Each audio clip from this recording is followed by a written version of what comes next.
Galactic Guide, Chronos System, Synth World.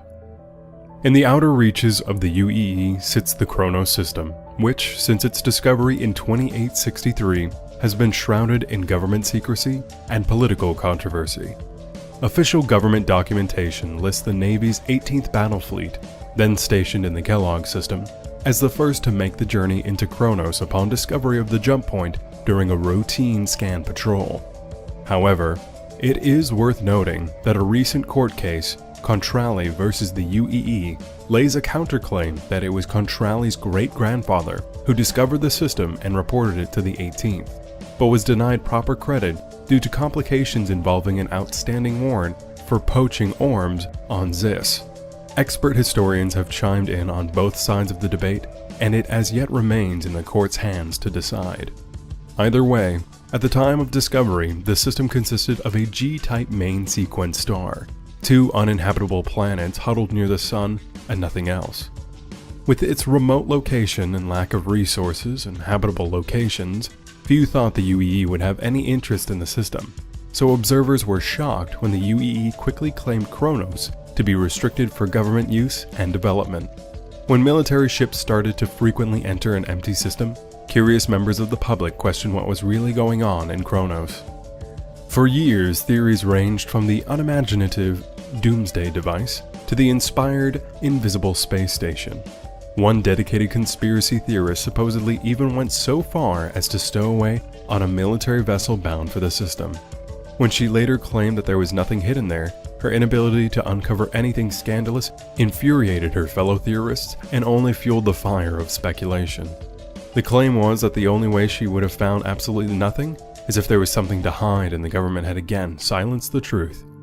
Those who believed in the cover-up were even more certain that there had been a reason the UEE wanted Chronos to themselves.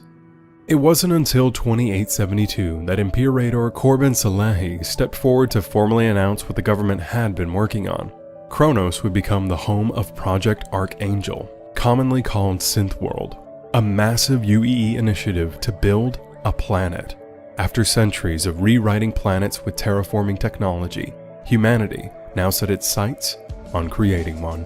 Project Archangel. Many things about the Chronos system made it an ideal location for this ambitious project. The star's similarity to Sol's sun made it optimal for human habitation.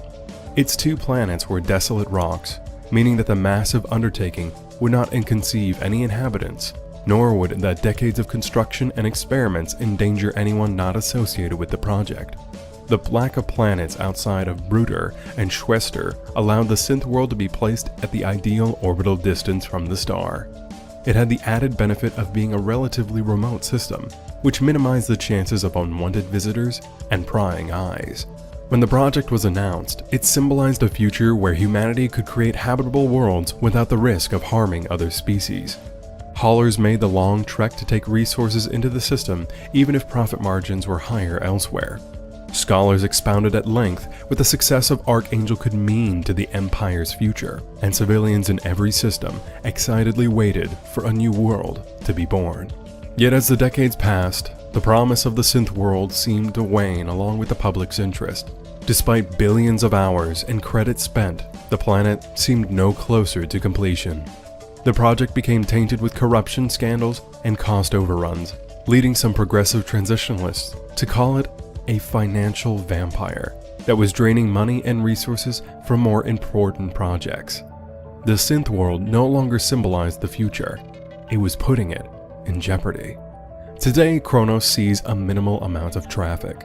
Haulers still offload supplies at Archangel Station, and some traverse the system along the designated travel lanes to access the Branau system. Past that, there are few reasons for people to find themselves in the Chronos system.